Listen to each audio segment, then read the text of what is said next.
Hello everyone, welcome back to another video, or welcome if you haven't been here before.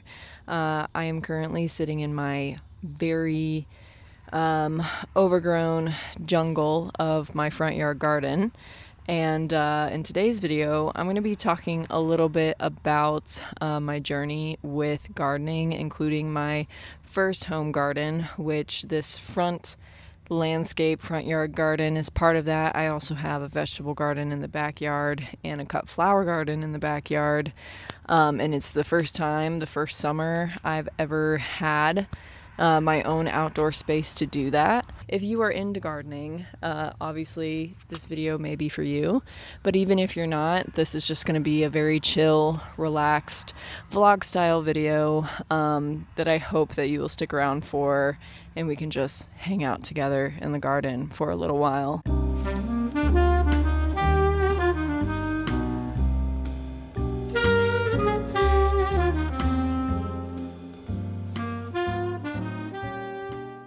It is getting to be late summer, and that is usually a time of change in the garden. Things are dying down. A lot of things are getting a little burnt up in the really high heat of late summer, especially here where I live. And some things, not everything, some things stop looking their best. It's also a time when things like sweet potato vine tend to be really out of control. So that is one thing I have to tackle today, is just cleaning up some stuff in the garden. I'm actually going to be removing this sweet potato vine from the garden because it is so out of control.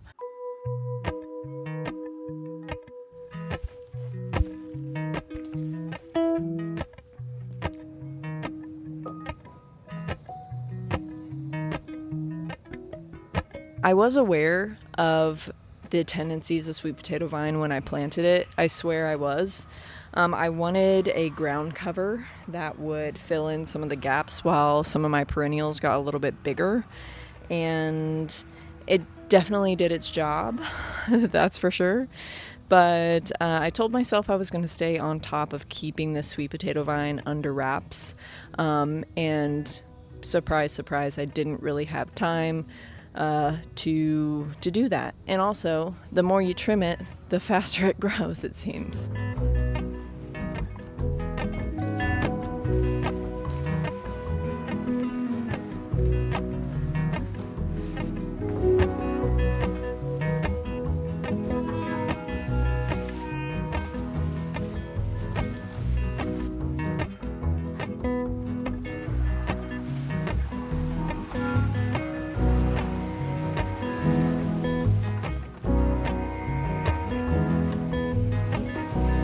Okay, so I've taken out the sweet potato vine.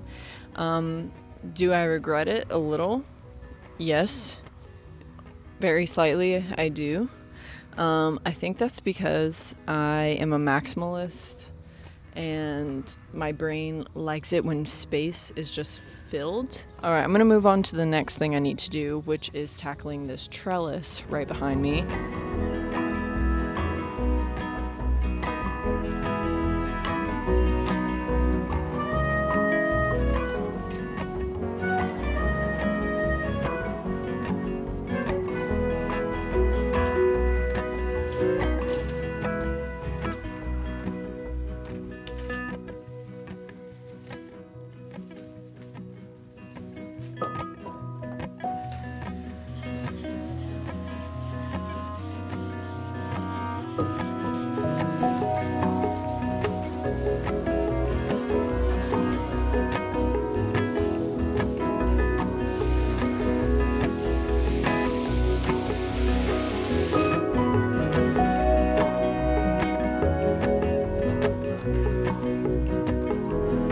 Oh, hey, so it's a new day, a new place. We are no longer at my home in this video. This is actually the farm where I used to work, and I wanted to include it in this video because I can't really talk about gardening without talking about this farm. This is where it all kind of began for me. I worked here after I moved back to the States from Sweden, and it was a difficult time in life. I was pretty lonely. I was very depressed, and working here just helped me so much. Just doing the simple, repetitive work of gardening and farming was very transformative for me. And so I went back pretty recently and took these clips, and I go back every so often just to see how things have changed and grown, and that's a really cool thing. So I just wanted to include these, and I'm going to let you enjoy them just with some music and the sounds, and I will be back in a little bit to talk more about what I've learned this season in the garden.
Oh man, you guys, the flowers. The flowers that I grew with my own two hands, they were nothing short of miraculous. They were amazing. But really though, I had so much fun growing flowers for myself. And growing them and arranging them was just, it brought me so much joy. Like, this is the very first harvest I was able to get that you're seeing right now. It was just this scraggly little thing, and you're gonna see here in a second what I was able to eventually make from this garden. This is actually my absolute favorite arrangement that I made from the whole garden, but it was just so cool to grow my own flowers. It was also a very nice way to just have something creative in my life that I felt like really fit into my routine in a really effortless way.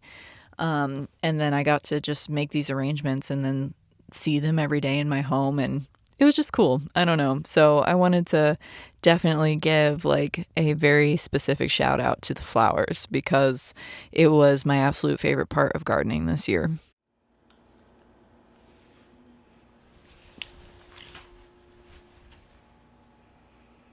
Dustin got me this new fancy little gimbal tripod thingy for my phone, and it can track me when I'm doing stuff, and I've been having some fun with it today. I am just sorry, this is cracking me up. This is way too high tech for me. Let me finish putting my shoe on. Up here, bro. Come on. Come on. Thank you. Don't let my outfit fool you. It is basically fall, and here in the Midwest we just get what we call fake fall, which is when we have fall-like weather for a little while, and then we'll have a week or so of boiling hot weather, and then the real fall comes. So that's how things have been. It just happens to be a really hot day today. And it won't really feel like fall for another probably like 3 weeks or a month here in the Midwest, but it's still a good time to start wrapping things up. And I personally am ready to wrap things up in the garden. Yeah, once my classes started and just balancing that with work and everything else, I kind of stopped maintaining my backyard garden specifically, so that's what I have to tackle today and get my last harvest in and tear everything down. Let's go and do that. It's gonna be quite the task, but we're gonna get it done today. All All right, y'all, we're tearing it down. It all started with getting this freaking fence out of the yard. So one of the things I quickly learned, very first things I learned growing these gardens was that dogs and gardens don't always go very well together. We have a couple of doggies that had developed a taste for kale, and that was my fault because I was feeding it to them. But then as soon as I put it into the ground, it was being eaten, it was being dug up, etc., etc. It was just a challenge. So I had to put up little fences, and that was kind of a bummer because they looked bad, and by the end they were very not in good shape anymore. And I don't see that as a sustainable way to have the garden every year, so I have to come up with some solutions for that. But yeah, I came out, I got my final harvest. As you can see, my flowers were looking freaking terrible. They looked so bad. They had powdery mildew all over them. I had stopped maintaining them, honestly, because of time.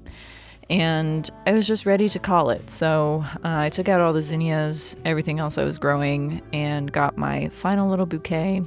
Some sweet potatoes, lots of tomatoes, peppers, and onions, and that was it for the garden. The garden is really where perfectionism goes to die. Like, there's no sense in trying to keep things corralled or neat and tidy. You're just going to drive yourself crazy.